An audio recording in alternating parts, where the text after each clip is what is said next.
welcome to Monday Mug Mentions, week number 23. Can y'all believe we're 23 weeks into this thing? This is going great. I'm enjoying it. It's a blast to do every week. I look forward to each Monday, and I hope y'all do too. So I want to say hello to everyone joining in.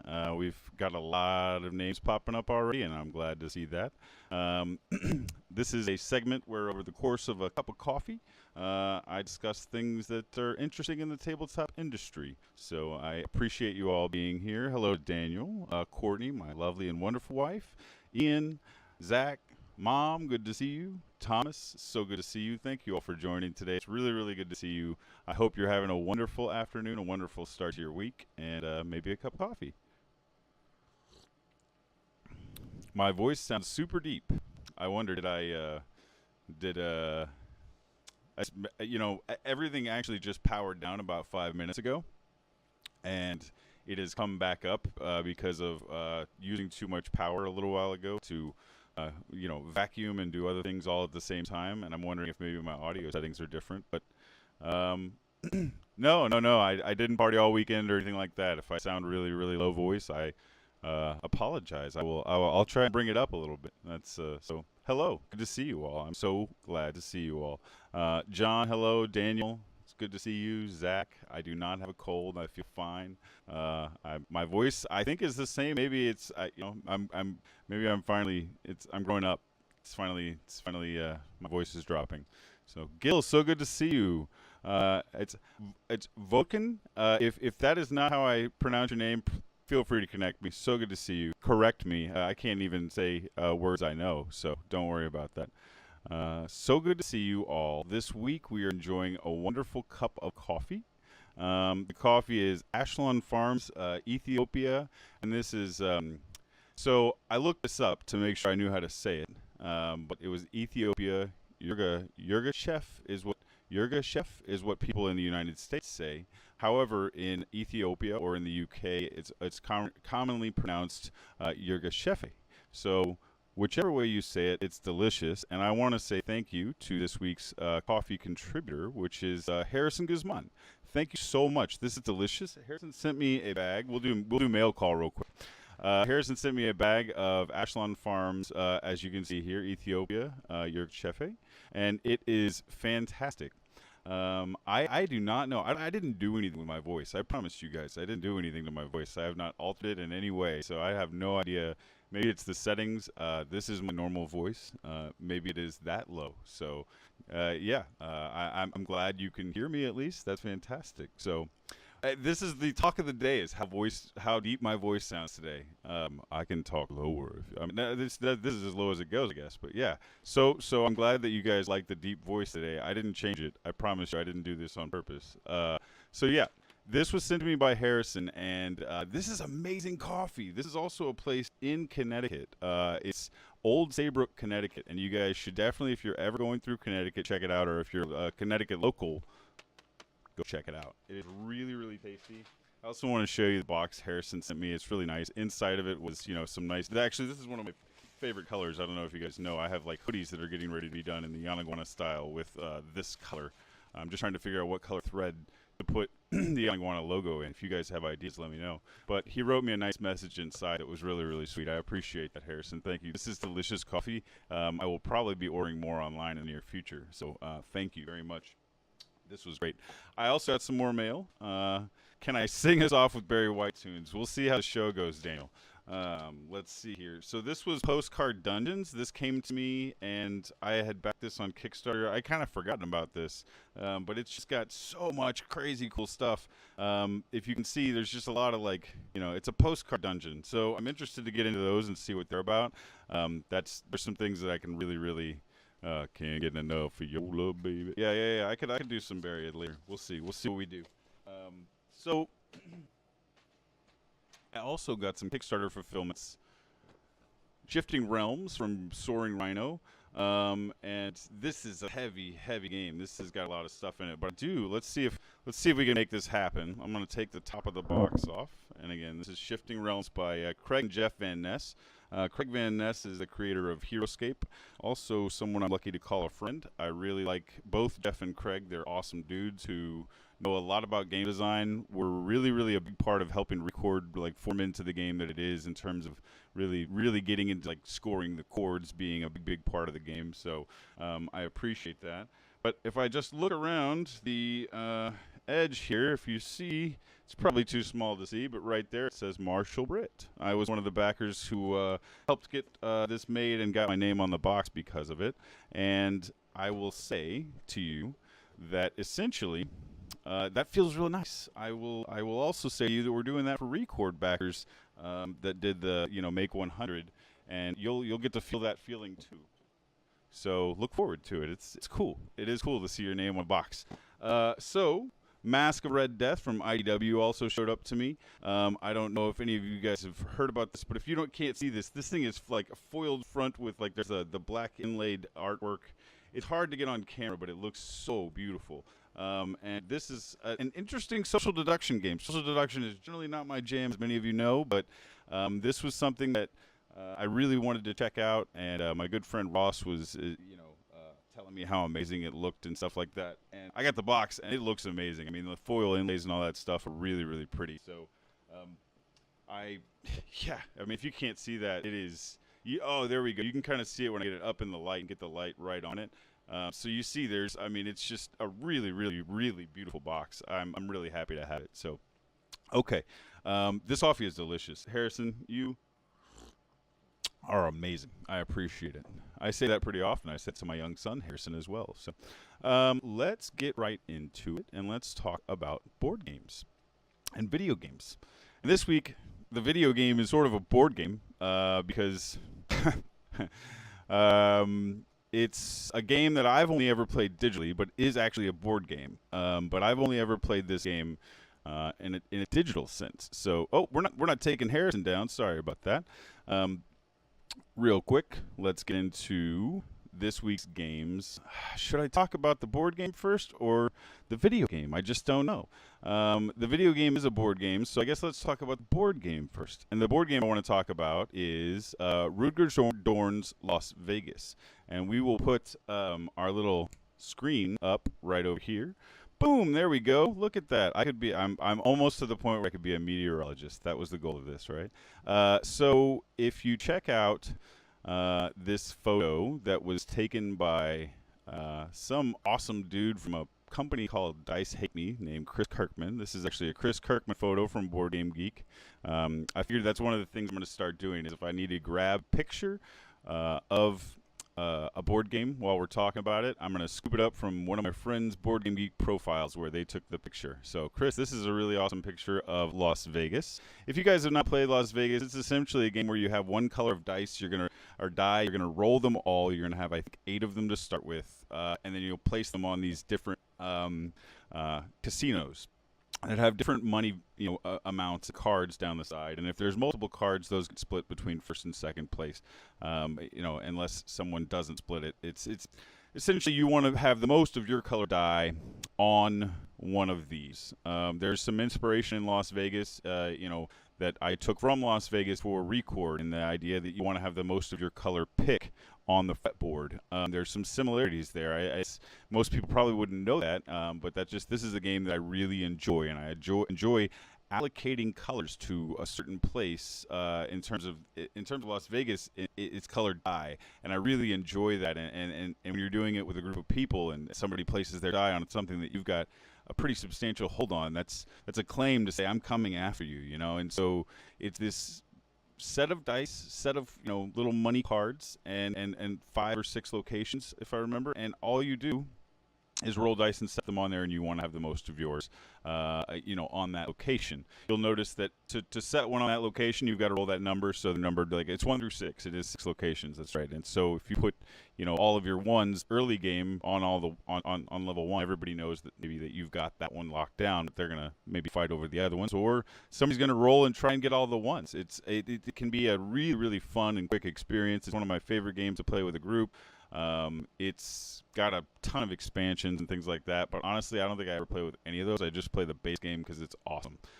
So again, all you're doing is rolling a set of dice and setting them somewhere. It's dice allocation. That's, I mean, you're just trying to put a thing in a place and be the most of that. And I really, really enjoy that particular mechanism employed in fun and clever ways. Las Vegas does it in one of the best ways. This game is available in so many different formats. There's Las Vegas, which is the box by Rutger Dorn, which I have up there, which is like a rectangle box. There's Vegas, which is sold at Target, which is in a die-shaped box, like a square that looks like a die.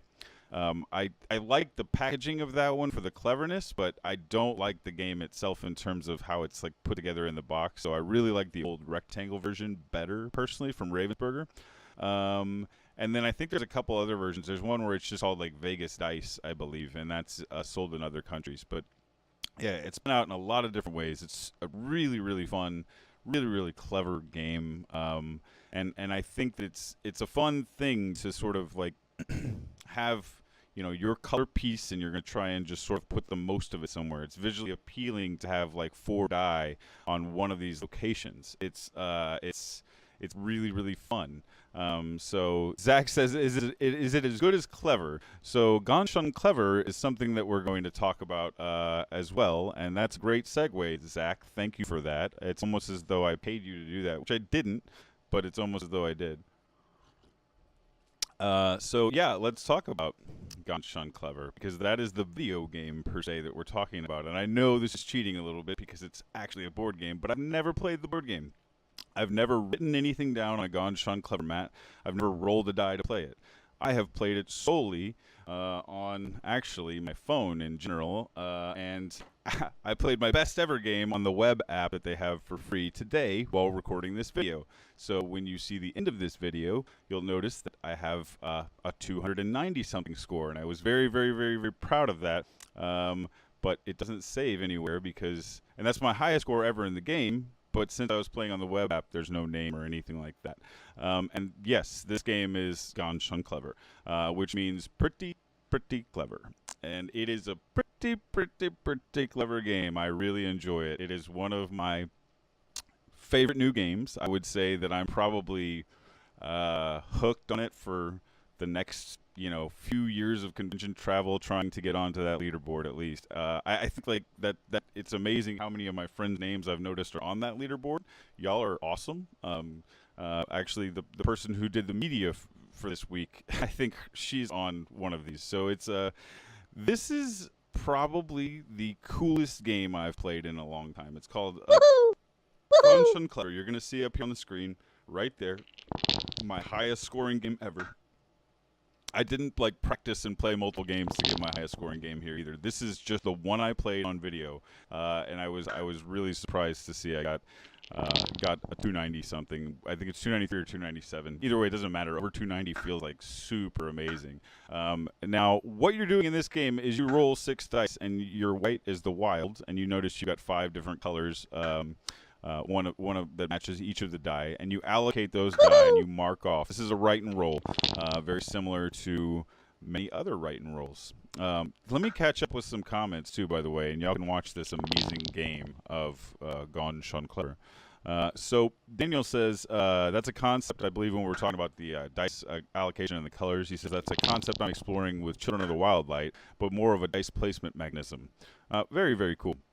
I'm looking forward to that second series in the group of games you're working on. Zach, again, thank you for the amazing segue. That was perfect. Let's see here. Gil says the mat is a must. I think you mean for Las Vegas. I've never played with the mat. I'll have to look that up. Zach has only played the board game of Ganshun Clever. Okay, so I've only ever played the digital version, and you've only ever played the board game. We're separate on that. That's interesting. That's Gil says I'm addicted to Ganshun Clever, and so am I, Gil. I've been playing it every night in bed before I go to sleep, trying to get just a little bit better score. I think my best score on the phone is about 245. You'll see here I get my best score 290 something. The over 300s make it amazing. So let's see. Thomas says, gotta go. My YouTube video just finished rendering. Thank you for dropping by, Tom. I appreciate it. And yes, I know, when something finished rendering, it's time to go back to work. I have the, I understand that by all means. Thank you for joining us today. Zach, says, I love the way it explodes. Yeah. Gon's so clever. Yes, Rob, he absolutely is. Gonzalo is super clever. Gil says, although solo is easier than playing in a group, 287 my highest score. I've seen people score 300. Yeah, on my leaderboard list on the phone, it's 302 is there. So, yeah, Thomas, if you're going to Gen Con, safe travels. I am not. I am out. I have a prior engagement this weekend with a consulting gig, and I cannot leave. So I will be in Providence working while you are all having fun. I do have some folks there from the company who may be scouting some games for us, but that is all they are doing. We don't have an official presence at Gen Con. I just got some agents sort of in the crowd peeking at things for me because I need to take a look at a couple other things. We are pretty filled up, but I always like keeping my eyes on fun new projects. So you guys have a blast at Gen Con. I will be at Gen Cant, which is, you know, it's a pretty it's a pretty okay thing as well. I enjoy sleeping in my own bed sometimes as well, and I will miss seeing all of you in Indy, and I will miss not being able to play all the new hotness and pick up probably like $300 worth of games that I really want. There's so many amazing games. I'll go over those at towards the end of the segment as well too. So yeah, the Gons video, did it get to the end? I don't know. I think it's about to get to the end. So we'll let it finish while I start getting into the media this week that we're going to talk about, and that is Punchboard Media. And punchboardmedia.com is actually sort of a conglomerate. Not conglomerate's the wrong word. It's a collaborative of you know, all sorts of different content put together in one place for board gamers to find.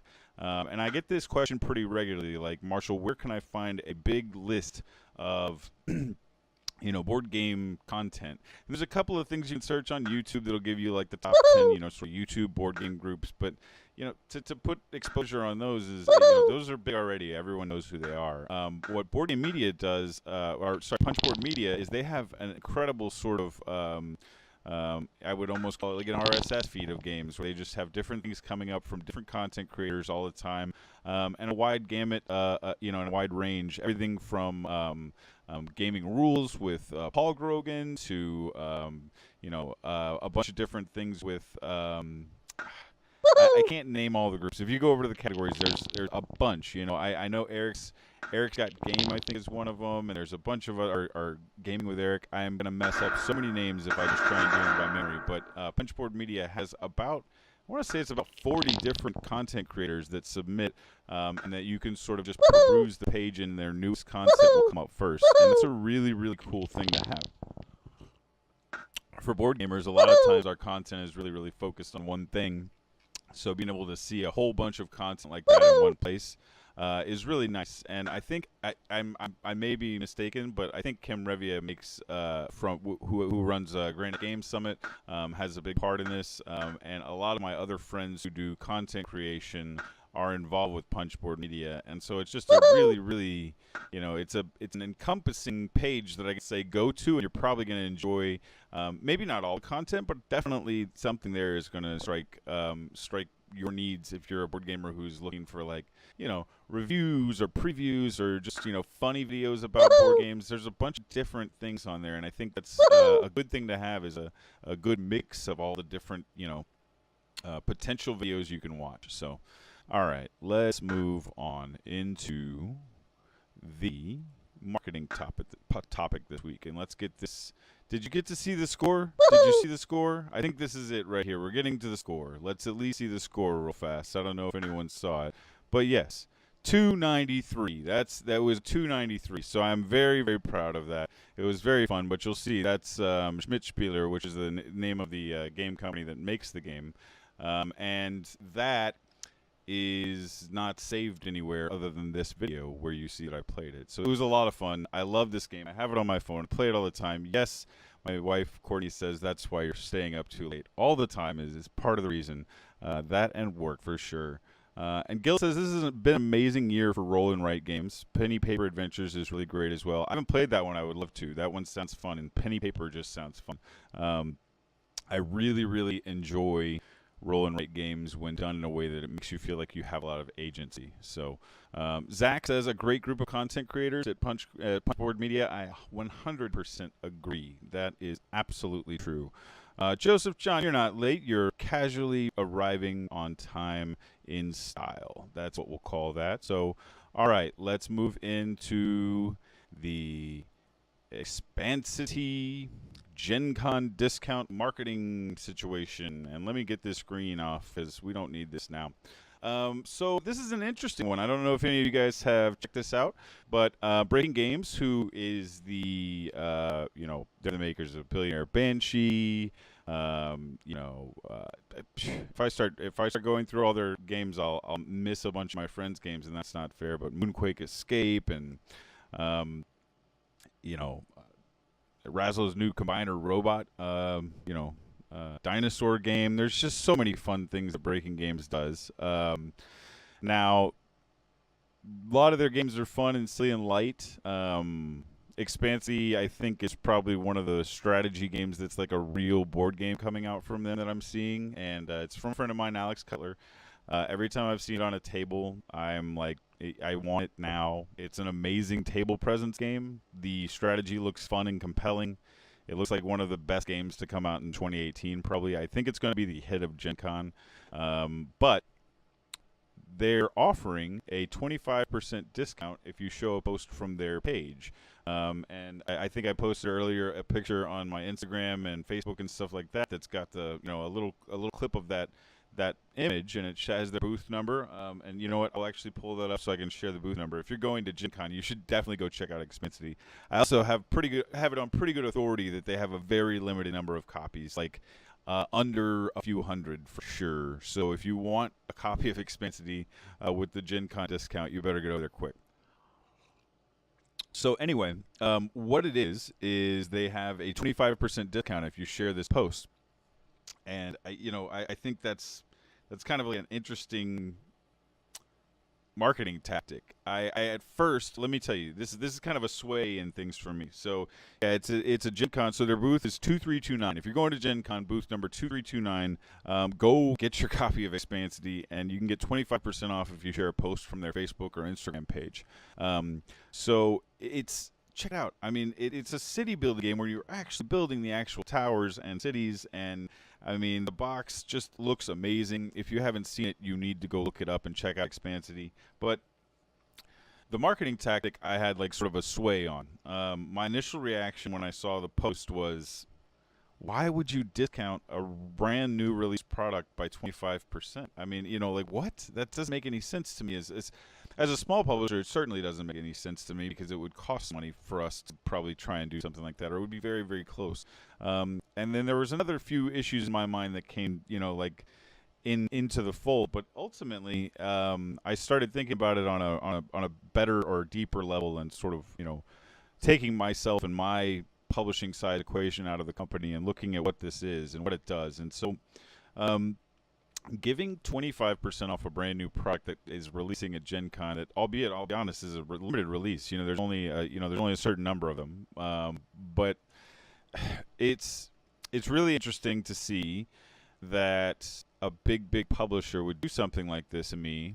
And then I started thinking about how the deep discounters tend to price products even just right out of the gate, like right after we release it, and then you'll see on certain websites, a game will be $15 cheaper. And what is the difference between that $15 cheaper on X website? I'm not going to name any of them. You know what the deep discounters are. I'm not going to give them much exposure in general, but on those websites, you're going to see, they'll discount a game that just released by $10 or $15 on a pretty regular basis from its MSRP. So what's the difference between that happening there at that point of sale and the point of sale of the publisher is the publisher's actually making more money on that copy because they didn't just sell a bulk amount of those copies to the deep discounter for less than that discount that they've already done. I mean, it's generally a 40% or something like that, depending on who you're working with and what your margins are and all those sort of things. It's tricky to me in that I would think, that the only potential small thing is that, like, a deep discount site could then say something along the lines of, well, they released it at this price, so let's go ahead and knock it down another 5, and let's release it at, you know, 30% off of the MSRP. That would be a concern that I would have, but I don't know that that's a major enough concern not to do something like this. And I think this is an incredible smart tactic in terms of the marketing for just a show like this at Gen Con. To say, okay, we're going to give you a discount for coming to our booth and getting it quickly. You know, there's a limited amount, so even if we're, you know, let's say that this was sold at a, which I'm sure it's not. I know that Breaking Games prints enough copies to make sure that their margins are probably better than mine by all means. But if they weren't, let's say in the instance they weren't, like I were to employ this strategy, you know, I would assume we could find a way to at least break even on those copies. And if it were only 200 to 300 copies of a game, it's not going to break the bank to pay some labor to get that game out and get the word out and get spread and get it going and get the hype up. Now, I don't think this game needs any hype. It looks really good. Like, it really does. This has already gotten the seal of approval from the Dice Tower. It is already on the watch list of many, many big reviewers. It's one of the games that I'm most looking forward to this year. So, I mean, and this is Alex Cutler's first, like, solo design, too. So, I mean, if you don't know Alex, he is breaking into board games like nobody's business. He's got a ton of new games coming out. He is often designs in partner with Matt Fantastic as Prettiest Princess games, and they're also both do their own solo designs. But Alex really knocked it out of the park with this. This is such a great idea, and I'm so ready to have Expansity.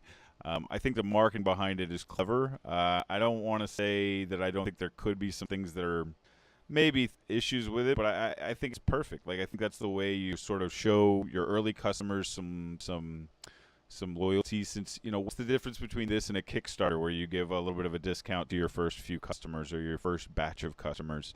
You know, I don't love early birds on Kickstarter, but I think in the concept of doing this at a convention is fine. It actually feels much more genuine to actually engage those first few hundred people that come see you and get your game, you know, on the release weekend. If you're a publisher like this that's got a lot of titles, that's a cool thing to do as well, to sort of show that you want to see this game take off, and you're giving it a little runway. I think that's a good thing. I think that is a good thing to do for a designer, because it's not gonna hurt to do a few hundred copies this way, to get the game really showing up around a lot of tables at a convention like Gen Con is smart. That's a really smart thing. So I'm very intrigued to see how it goes. I'll be watching Gen Con from a lot of different people's eyes this weekend, and I really appreciate the multiple marketing ideas that I get from a lot of other companies because of these kinds of tests that they do. So thank you to Breaking Games for trying this out. I would love to see how it goes. If you are at Gen Con and you're going to pick up Expansity and you want to pick up a second copy, go ahead and pick up 2 and send one my way, and I'll get you taken care of on the don't everybody do it. Somebody make sure they contact me first, but I want a copy of that game so bad. I really want to start playing it like next week. That and the Mind. Oh, so I said I would go over some games that I'm really looking forward to from Gen Con, even though I'm not going. I will do that before we call it an afternoon here real quick. So again, Expansity is probably like number 1. I'm really big on that one. I'm still wanting a copy of The Mind. I haven't gotten one yet. I will get it soon. But Mind looks incredible to me. I'd like to play that with my family soon. There is Illusion, which is also coming out from Pandasaurus Games, and that looks incredible. Somebody explained it to me the other day, and you're sort of trying to say which of the cards has the most of, you know, like a certain color or something on it, but it's very difficult to tell based on the way the illustrations are done and the illusions on the cards are done. It reminds me of sort of some books that we used to play with when I was a kid, and I'm looking forward to that one for sure. Let's see here. Speakeasy Blues by Daryl Andrews is coming out, and it looks beautiful. I don't know much about the gameplay. I would like to hear more about it from Gen Con, but it just the artwork on the front just looks amazing. If you haven't seen that, check it out. It really looks good. And then I'm gonna forget something. I know I am, but there were a lot of games that I was really interested in. There were, of course, you can see Dinosaur Island, Duelosaur Island at the Pansaurus booth. Also, News at 11 is another one that I would really like to check out. I know I get a hold of that pretty soon, actually. I think I can order that one now if I remember that Floodgates got that out. So, yeah, there's just a ton of really good looking stuff. Ryan Lucott's new game is going to be on, I think, demo. I know it's a Target exclusive, so I think he's giving like a coupon if you go. But I can't remember the name of it, but it really looks interesting to me. The artwork looks compelling. And yeah, y'all have a blast at Gen Con. I cannot wait to see all the pictures and photos and videos that everybody has and that they put up. And I think if there's anything that I'm like 100%, would go pick up immediately, it would be Expansity and The Mind. I would go scoop those up right away because I've been wanting those both since I've seen them. But there's a lot of really good stuff. I've seen a whole bunch of really good stuff. I think it's I'm gonna mess it up, but Coimbra is looks really good as well. I think it's on almost everybody's wish list. So, all right. I have got a bunch of work to do before I head to Boston tonight. I'm going to Boston, Massachusetts to meet with one of our designers who's partnering with us to do a game and to have dinner and chat about that and maybe see some other game design folks up in Boston before heading back home. So thank you all for joining me this afternoon. Let's see. I will get up. Let's do some comments before we cut it out here. Zach says they're great for indie reviews. He's talking about Punchboard Media. And he says they share prototypes within the network. That is really awesome. I did not know they did that. That is a really super thing. Gil says, I always silence the whoa-ho since my wife doesn't kill me at night. I would have had to probably roll back the video to understand. Rob says Expansity is so good, and I appreciate that, Rob. I think it is probably so good. I can't wait to play it myself. It looks amazing. Everything I want to do with the city building game is like sitting there on the board. So, and Ian Moss says Illusion is going to be my jam. I agree. Illusion looks awesome. Like, Illusion looks really cool and simple and something I could play with my 4-year-old son. I think he would understand that and get it. Like, that's the kind of thing I'm looking for right now. So Illusion is a really cool looking. So, all right. So good to see you all. I am really looking forward to hearing about your Gen Con experiences next week and seeing your pictures. And travel safe if you're going. Make sure you drink plenty of coffee. And we'll talk about what came out at Gen Con next week. We'll do a little bit of that in next week's episode if that sounds good to y'all. Thank you again for joining me. Have a wonderful Monday. Hope you're having a cup of coffee. Design lots of games. We'll see you next time. Thanks again. Bye-bye.